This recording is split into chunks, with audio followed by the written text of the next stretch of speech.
everyone, and welcome to my channel. Today I want to start the reading vlog for the second half of March.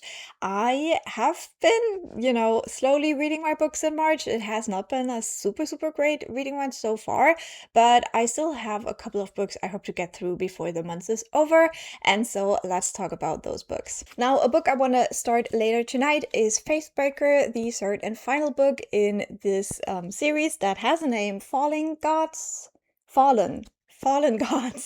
So the first one in this was God Killer, and I just reread the first two for the beginning of the month, so now I am ready to go into the finale, and I'm very excited. I'm also doing a reading vlog for the series, so I probably won't talk a ton about it here, but just so you know, I'll be reading this. In this series, we follow a god killer called Kissen, who meets a little girl called Inara, who is linked to a god, Skidi.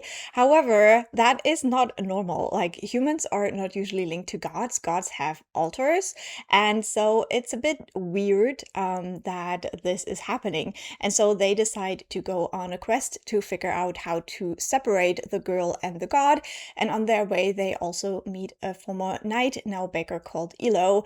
And yeah, it seems that maybe the world is bigger and madder than they thought it would be. And then I also started listening to a new audiobook last night, and I'm very excited because it is Dungeon Crawler Call 2. I don't know the title, which is so weird, but like, in my head, they're just like Dungeon Crawler Call with the numbers, but it's actually called Call's Doomsday Scenario. And I'm currently, I don't know, maybe 15% in, so I still have quite a bit to go in this one, but it's already so much fun to be back in this world.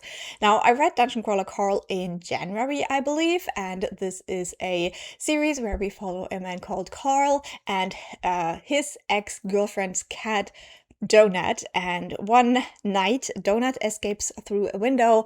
Carl runs outside to get her, not really fully dressed, and then the end of the world happens, and he is offered to enter a dungeon, which is basically a televised game where the rest of humanity that has not already been destroyed can fight to stay alive. And so Carl and Donut enter the dungeon. I'm definitely very excited to continue on with the series. I had a fun time with the first book, and I know so many people who deeply love the series, so I need to read it too. So these are my immediate reading plans, very fantasy heavy as we go into this second half of March, but I'm very excited, and I'll talk to you when something interesting happens.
So today is the 23rd of March and it is time for some reading updates. I had a very good reading weekend. I finished some books, so let's talk about it. First of all, I finished reading Faithbreaker by Hannah Kaner. This is the third book and the finale in this series. The series is called Fallen Gods. The first book would be God Killer. So, Faithbreaker. This was a book I had very high hopes for. I really enjoyed the first book. I still enjoyed the second book, and I was really hoping for an epic conclusion to this series. Now, in a way, this book delivered that, but it still did not deliver it in a way that I really enjoyed. Now, the journey that our characters go on gets bigger and bigger with every book, and this mostly is a war book. Our characters are at war at this point in time that we're looking at in this book, and because of that, it's a lot about, armies and battles and fighting and strategy, and I could not care less. I am not interested in these types of war stories. I very much prefer fantasy that focuses on political intrigue and, just smart characters being smart. And this was way more about, gathering troops and finding allies. And yeah, it's just not the kind of fantasy that gets me really excited. I also feel like this book got way too far away from Kissen, our main character. And that was really sad because Kissen is an amazing character and I just needed more of her. So in the end, I gave this one 4 stars. It was a good conclusion. I think this might be a series I unhaul. Something that has bothered me a lot with the series as well is that the second and the third book have a ton of typos. And that just irks me. So yeah, I don't think I will reread these books, so I might unhold them maybe at some point. So for my next read, I have one more book that is like high priority on my March TBR, and that is Disability Intimacy, edited by Alice Wong. Now, obviously, last year, Alice Wong passed away, so it's very sad to know that this amazing person is just not on this earth anymore and can't give us more wisdom and knowledge, unfortunately. But still, I was very, very excited to read this book. I had started it last year, but then because of like readathons and stuff, it just fell to the wayside and I decided to restart it. So I was 100 pages in when I stopped last year, and I did read those 100 pages again yesterday. So now I am even one essay further than I was last year, and now I will finish reading this book. Now, the introduction and the first couple of essays in here have touched me very deeply. I have cried quite a bit. Obviously, the introduction made me cry even more now than it did when I read it the first time, and it even made me cry the first time as well. And then the 2 essays that I really, really love, and that just make me cry so much, is the second one called Rosa Sharon Teaches Me to Breathe. This one is about the author and their pet, their cat, and the things they taught each other. Absolutely stunning piece. And then The Last Walk by Melissa Hung. This one is about a friend who knows that they will pass away, and it's about them meeting for the last time, both of them knowing it's going to be the last time, and it's just really, really heartbreaking. But there's a lot of like really interesting essays in there. There is essays about having care workers. It's about motherhood, marriage, intimacy in like different forms with like friends and family. It's very, very interesting, and I'm having a good time reading this. And then for the audiobook, I just now finished Call's Doomsday Scenario, the second book in the Dungeon Crawler Call series. This one, again, I was hoping to love more than the first book. I had very high hopes for this one because people kept saying that the series just gets better. Unfortunately, that was not my experience. I didn't think that this book was better than the first book. I would say I enjoyed them equally. I did leave a little bit of time between reading these books so I wouldn't burn out on the format, and I think that is a smart decision on my part. I absolutely had a lot of fun with the second book. It does all the things right that I enjoyed about the first book. We do explore more of the dungeon. Obviously, we have new exciting stuff that is going on. We have quests now, and there is more dangers and more like enemies, more alliances, a lot is going on, and some things change that I think they change for the better with some of the characters. So I had a very, very good time with this book. However, I don't think it was better than the first book. So I think I will stick to the 4-star rating again. What I really like, there's like two main things I like about this series. The first thing is the main character of Carl. I think Carl is a very, very good main character because he is competent, but he also feels quite a lot. And I just really like his portrayal. I find him very, very interesting to follow and realistic in this scenario. The other thing I really like is that this book, while it is super action-packed and you're just like constantly running through the dungeon, killing things, it takes time for little moments of feeling, little moments of grief, little moments of realization of what is actually going on. And I think, again, it is realistic because our characters really don't have time to dwell on it, but these moments are there and I think they're impactful. So it's not taking it too lightly either. And that's why I love this series so far. So I will definitely continue on to the third book, but again, I will give myself a little bit of a break, read some other books in between, and then we will continue on with the story of Carl and Donut. I do have over a week left in March now, so I was a little bit unsure what to do about my audiobook. The thing is that my April TBR is really, really stacked. If you have watched my Magical Readathon TBR, you would have seen that. And so I think what I want to do is I want to start one of the books that I will potentially use for my readathon TBR. That would be Dragon Keeper, the first book in the Rainbow Chronicles series by Robin Hobb. I think I will start that one now. And depending on how fast I will listen to this one, this is a 20-hour audiobook. And if I feel like I still have enough of it left for April to count for the readathon, I will use a scroll that would allow me to finish a book that I had previously started for one of the prompts. I think that's really the only way I can achieve all of my plans in April is with a scroll like that. So yeah, I am going to start the Rainbow Chronicles, and I'm a bit worried. I'm a bit worried because originally when I heard about the Realm of the Elderlings, right, I always thought that the general idea of the Life Ship series and the Rainbow Chronicles sounded way more interesting than Fitz's story. But then reading the books, things have changed. I loved the last trilogy. What was it called? Dinniman. It was fantastic, and I'm a little bit scared that I won't like the Rainbow Chronicles quite as much. So this is the Dragon series. I'm intrigued to see how it will play out, and I will take you along as always, and we'll figure it out together. But yeah, those are my reading plans. Let's get reading. This book will go back to the library today, sadly unread, but I will read it, I promise, at some point.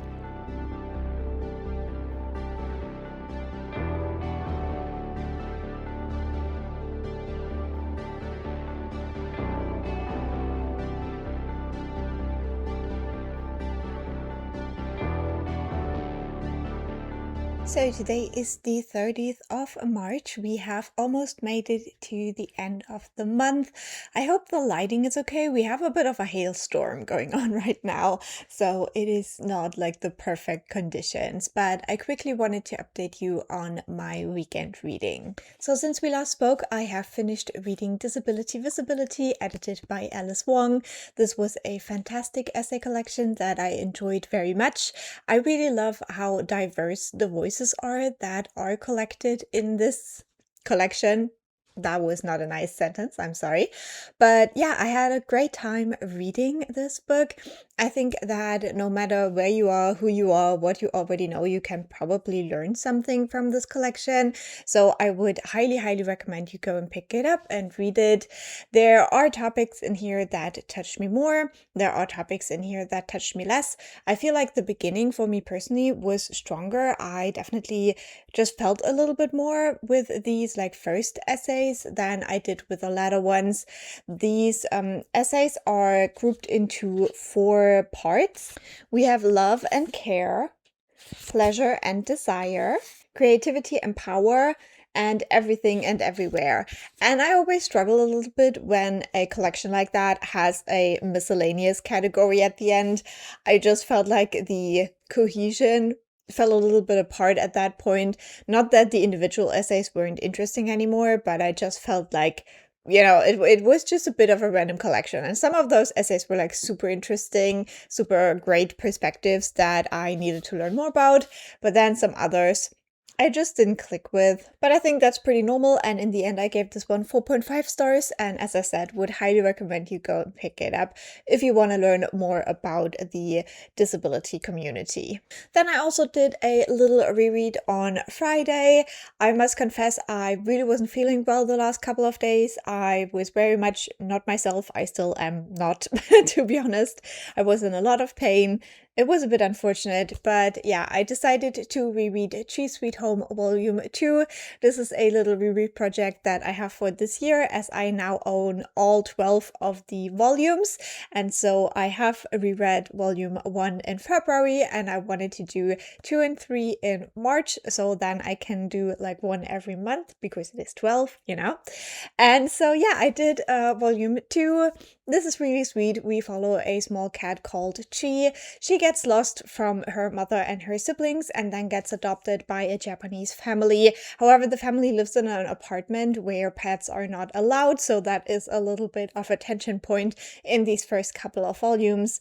It is very adorable. It's just about, a small cat and all the shenanigans that she gets up to. And I gave this one 3.5 stars on reread. These are more like middle grade children's manga, and they're just adorable. Then I also made quite a bit of progress in my audiobook, Dragon Keeper by Robin Hobb, and I'm now a little bit more than 40% into this book, so that is very exciting. Now, this is the first book in the Rainwild Chronicles, which is the fourth series in the Realm of the Elderlings. So we do have quite a bit of build-up to get to this point.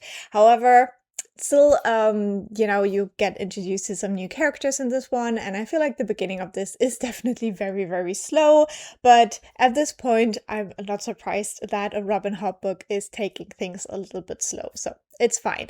I am having an okay time with this. So far, I'm still trying to get acquainted with the new characters. We do have several storylines going on. I would say there are two main ones. We have Thymara, who is one of the Rainwild people, and she is a little bit on the outside of her society because she is very much marked by the Rainwilds, and that is seen as something bad in her society. So she's in a very stigmatized position. And then we have Alice, and Alice is a higher born woman, but she her family basically lost a lot of their wealth, and she didn't have a lot of prospects on the marriage market. However, then a guy shows up and shows interest in her, and so they kind of make a deal to get married, but it's a very, very unhappy marriage. And Alice is very, very interested in dragons, and that's the whole thing with the Rainwilds. If you know, you know. I'm intrigued to see when these characters will eventually meet. We also have characters that show up just very briefly, but will probably come back in at some point. This is a book that so far deals a lot with physical deviation and disability, and it's not in a very comforting way, if you can even say that. I have a hard time putting it into words, but let's just say that the ableism in this book is strong. But I think knowing Robin Hobb will probably, turn it on its head as we continue through the books. At least I hope that's what it is. But it's definitely hard to read all of these very negative ableist things that some of these characters say and do. We, I think, also have the first gay kind of couple in this book, and it's also not very pleasant. It's not a very nice portrayal of these people. We'll see where that goes. There's a lot going on in this book right now where I want to trust Robin Hobb that she knows what she's doing, but also I'm this was written in, I think, 2007, or it was published in 2007, so very carefully optimistic that this will all go somewhere. But right now, there's a lot in this that is just not very pleasant to read about. So, as we now have 2 days left of the month, I don't have any more big plans. There is one more book on my March TBR, but I decided to push that back a little bit. It was one of the books that was more of a maybe if I have time to read it, and I just don't feel like I have the time to read it right now. I definitely want to be ready and prepared on April 1st when the Magical Readathon officially starts. So what I will do up until then, first of all, I finally want to continue with the Grimm's Fairytales. Yes, I am still reading these. I started this in November, and we are getting ever closer to finishing it. Now, this is a collection of all the Grimm's fairy tales in the original, like they were collected by the brothers Grimm, and also their original commentary to it. So there is still quite a bit to read. So I have less than 200 pages left of the actual fairy tale collection, and then quite a bit of the commentary as well. Now, some of it is just like lists of other books and stuff, so it's not all stuff to read, but there is quite a bit still that I want to explore in this. So I don't think I will be able to finish that in the next 2 days, to be honest, but just making that progress and not completely letting this rot on the TBR card, I think is important. And then, as I had mentioned, I also hope to still reread the 3rd volume of Cheese Sweet Home. So I am kind of like in the monthly time frame again, and that would be kind of like my last plan to do this month. So I will continue in the Dragon Keeper, I will continue in the Grimm's Fairy Tales, and hopefully do that little manga reread, and then we'll talk again.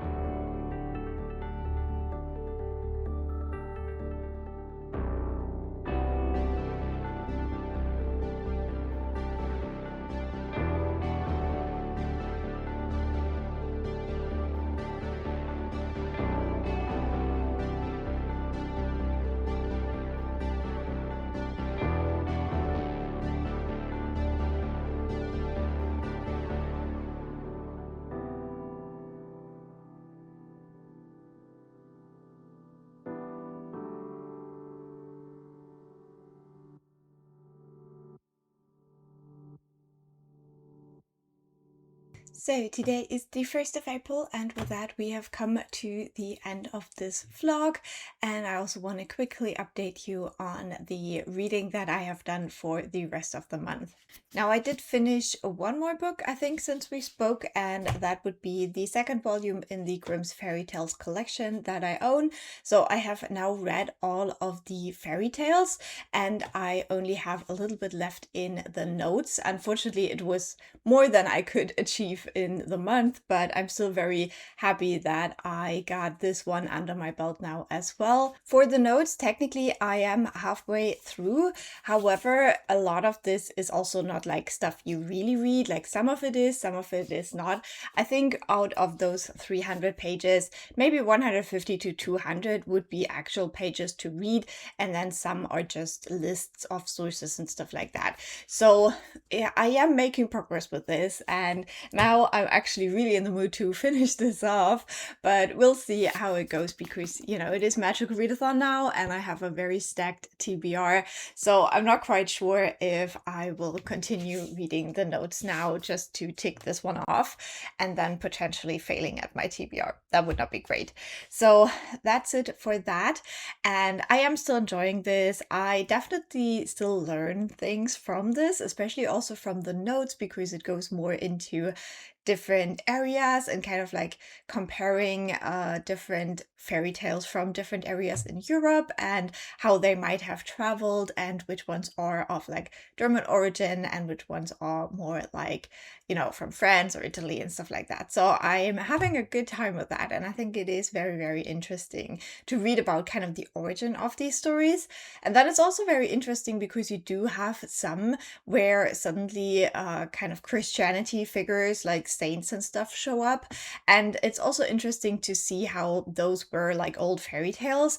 And then with Christianity coming in, they replaced older figures with these saints. So the stories pretty much stayed the same, but the character names basically changed so they would fit into the Christian belief system. But you can still very much see the kind of origin of these fairy tales. So it's very, very fascinating indeed to read all of these. I'm also now halfway through my audiobook Dragon Keeper, so I will continue on with that one because that is for the Magical Readathon TBR, and I'm just using a scroll to start it early.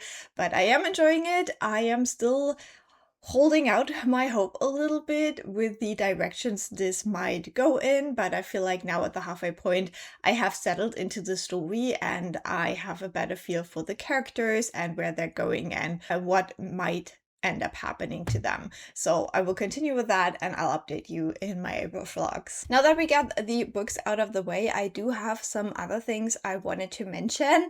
Those are not like super pleasant things, so if you want to keep it light and pleasant, then you can leave the video early. But these are just things that are important to me, and I am having a bit of a hard time talking about this, but I also don't want to let it go completely unmentioned. So yesterday was the Trans Day of Visibility, so obviously a very important day for the trans and non-binary community, and unfortunately these days, all of the days are riddled with horrifying news, especially when it comes to trans youth. And so yeah, yesterday the Supreme Court in the US decided that you can't ban conversion therapy. They said that is because of free speech, which is just one of the dumbest things I've ever heard. As if you cannot, say that things that therapists can do are unethical and should not be done. Like, that is so stupid, like the stupidest reasoning they could have chosen. But obviously this whole attack on especially trans kids is very much by design. And also looking at the UK, it is absolutely horrifying. We have the news of the Olympics, which is so disgusting. I cannot believe all of it, and it's completely manufactured, like especially with the Olympics. It's so obvious because they did that for I think like 60 years or something. From the 30s to the 90s, they did that horrible sex testing stuff for women, and it never had like any obvious benefit. And now they want to start doing it again, like make it make sense. It's so dumb, and I'm just baffled how terrible things have gotten. And so one of the things I definitely also wanted to mention is that a terrible new Harry Potter show on HBO. And the first trailer just released, and it makes me sick to my stomach to see the comments for these trailers. A lot of people are so excited about it, but the comments that make me really, really sick to my stomach are the people who say that they need this show because everything else is so shit right now. And I'm sitting here thinking, you want to give your money and your attention to a person who hates trans people so much. Like, that is the one thing everyone now knows about J.K. Rowling, is how much she hates trans people, and that she uses the money she makes from Harry Potter to use it against trans people. A lot of the UK stuff we're seeing right now, it would not be possible without hate groups that rely on J.K. Rowling. So that's the one thing. And then the other thing is, fucky Larry Ellison. Like, are you kidding me? HBO will soon belong to his family. He is a Netanyahu supporter. He is one of the people who is responsible for the Iran war right now. So if you're sitting on your sofa and you hate what's going on in the world and you want to watch that terrible new TV show to make you feel better, you're giving your money to the person who is responsible for it. And it's disgusting to me. And I can't believe these comments. And I'm sorry. People need to be better informed about their choices, because you're not putting your money where your mouth is. And You know, if people are excited about this trashy show, okay, but don't pretend that you care about the state of the world right now, because this show is made by the people who profit off of that. So, for the people who may have heard about this for the first time and they were excited about the show, like if I make just one person not watch this show, I will be happy. I will be glad. Just get your old DVDs off the shelf that you probably own if you're such a big fan and watch those. You know, you won't miss anything. They won't add anything to the show that you don't already know if you're a fan. And they just want to grab your money and use it to make the world an even worse place. Okay, that's it for that part of the day. Also, maybe one more thing I wanted to mention. If you want to support trans people and non-binary people all over the world, that would be amazing. There's a ton of places you can donate, and it's also important to support art and representation. So I made a list last year of fantasy books by trans and non-binary authors, so you can start there. I will link it down below, but there is so much out there you can do, so go do it. Now, the other thing I wanted to mention is a little bit more personal to me, and I have thought about making an explicit video about it, like just talking about that topic, but whenever I think about it, I don't feel excited. I just feel terribly sad, and I could probably give it like a clickbait title or whatever. I don't know. So maybe let me know in the comments whether you want me to do a video about this, but one thing I've been struggling a lot with is my channel right now, and you know, I have had this YouTube channel for I don't know, 15 years now, almost 15 years probably, and I have never been successful with this channel, like for the numbers, you know, and I've never been doing it for the numbers. This is just my hobby. It's something that brings me a lot of joy and fun, and that's why I do it. But obviously, you also can't pretend that the numbers don't matter at all, because this is also a lot of work. Like editing this vlog alone will take hours. And so, you know, you always have like this little bit of a thing where you still want, you know, at least some people to watch and comment and like it. And you know, if it wasn't for that, it wouldn't be social media. You know what I mean?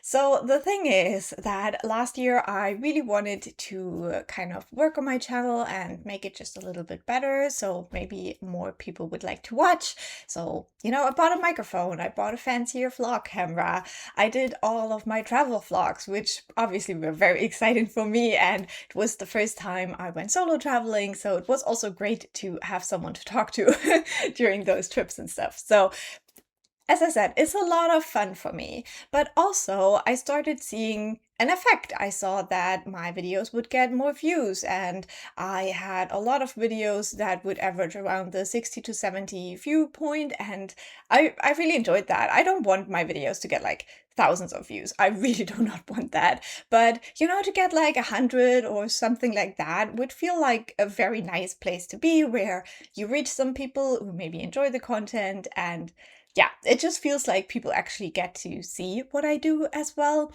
And so I was feeling very happy about the state of my channel until the fall. Now, in late summer, the YouTube algorithm was changed, and I think it is now a little bit more tuned to focusing on specific videos and pushing those videos more extremely to create more viral content. And obviously also they're trying to push shorts a lot more. So, you know, a lot of things were changed, and I saw pretty quickly a very big change in my views, and they dropped a lot. Especially since the start of this year, I have seen like a very significant decline with all of the, you know, end of the year content that would usually do really, really well. A lot of those videos didn't really do particularly well anymore. So yeah, it has been like a constant decline, you can say, from the fall. And now that might obviously also be because people enjoyed watching me traveling, and I didn't travel anymore because my sabbatical ended, so people are not interested anymore. That might totally be the case, and I'm not here sitting saying, oh, my content is so amazing, why is nobody watching it? But I hope you understand what I'm trying to say. That's why I don't really like talking about it, because it does feel a little bit weird. But no matter what, I'm now at the point where a lot of my recent videos have reached, 25, 30 views, and that feels like a very, very great decline from where my channel was last year at this time. And I even checked, and for the impressions, so basically how often does YouTube show my video to people so they can click on it, I have less than half of the impressions now that I had a year ago. So that was before I started my sabbatical and all the fun travel content. So it does definitely feel like, YouTube has put my channel on the shelf. So for me personally, I now wonder whether any of my subscribers even really see my videos anywhere. Because yeah, I don't know, like maybe I have like over 1,000 subscribers now. And I think a lot of those are dead channels that just are still there because, my channel has existed for a long time, but people are not really using it anymore. So I never expected, all of those people to be interested in my content right now. But, 20 views for 1,000 subscribers just feels very, very minimal. And while there may be tons and tons of reasons why that is happening right now, and not all of it has to do with anything that I have mentioned right now, it makes me feel things, and right now is a time in my life where I don't feel great anyway, like all of the stuff that's going on in the world right now, but also just like where I'm at in my life right now. I don't feel happy. I don't feel happy, and YouTube is the one thing that still brings a lot of fun into my life. But then seeing those videos all bomb, like videos that I had fun creating, but apparently no one has fun watching, that adds to this feeling that, it's just not worth it right now. And so originally when I had thought about doing a complete video about this, I wanted to say, hey, this is probably something that happens to a lot of small channels, and here's some things you can do. But what I'm trying to say right now, and why I decided to just put it on the end of this vlog right now, is that recently it just makes me care less. And so for the first time in I don't know how many years, last Sunday I missed an upload. I usually upload at least twice a week. Last Sunday I did not, and I don't think anyone has even noticed that, which is fine. So yeah, I'm at a point right now where I don't know if I will continue this in the long run. And so I just wanted to mention it in case I stop making videos. At least there has been one mention before why that might be. I'm just throwing it out there for now. I don't want like sympathy points or anything like that. It's just something I have been thinking about, If I don't have a particular video that I feel like super, super passionate about and that I would have tons of fun making right now, maybe I just won't make it anymore. Like when I tried in the past to still do something, I might not, and we'll see. In the past, being consistent with your uploads has been very helpful with the algorithm, and I just think it's not the case anymore. I think they have changed it so that it really doesn't matter because they're really pushing those viral videos. So having a consistent upload schedule, I think right now doesn't give you any brownie points at all. And so maybe to wrap this up, I have two concrete examples where you can see kind of like what I'm talking about. The first one, I just in March uploaded a video recommending fantasy books written by women in my Diversify Your Fantasy Reading series. Now, last year that took off quite nicely. The first video had about 200 views, and this one I barely got over 60. I'm not quite sure where it's sitting right now, but definitely it did way worse. Yeah, right at this moment it has 63 views. And then the other example is my Aurelium Magical Readathon TBR that I uploaded in March. Now, in the last year, I had like between 200 something and 500 something views for my Aurelium TBRs. This year, it is 141 at this moment in time. I don't think it will go up much higher because Magical Readathon is starting today, so fewer people will still watch the TBRs now. And this has also something to do with the fact that a lot of the views for Magical Readathon TBRs comes from people actually searching for Magical Readathon TBRs. And the fact is that they also changed the search filters. So now you can't filter by newest anymore. You can only filter by popularity. So you can still do like it was published last week or yesterday, those filters.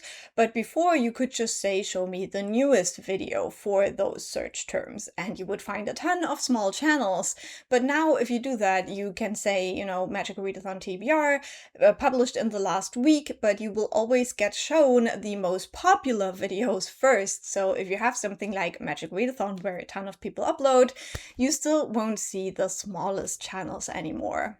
Or you have to scroll really, really far. So all that to say that YouTube is just not a great place for small creators. It hasn't been for the last decade. So yeah. That's just one thing I wanted to share. Let me know what you think in the comments. Have you noticed anything different about, you know, your homepage and what it shows to you? I watch predominantly booktube videos all day, every day, and I never get recommended booktube videos on my homepage. Like my whole homepage is basically American news for some reason. So yeah, I would love to hear how you feel about all of that. And with that, I will say goodbye. Thank you so much for watching. If you enjoyed this video, leave a like. I don't think it really helps me out, but it makes me feel better, so it's still a good reason. And yeah, don't forget to comment. I would love to hear how you're doing. Bye!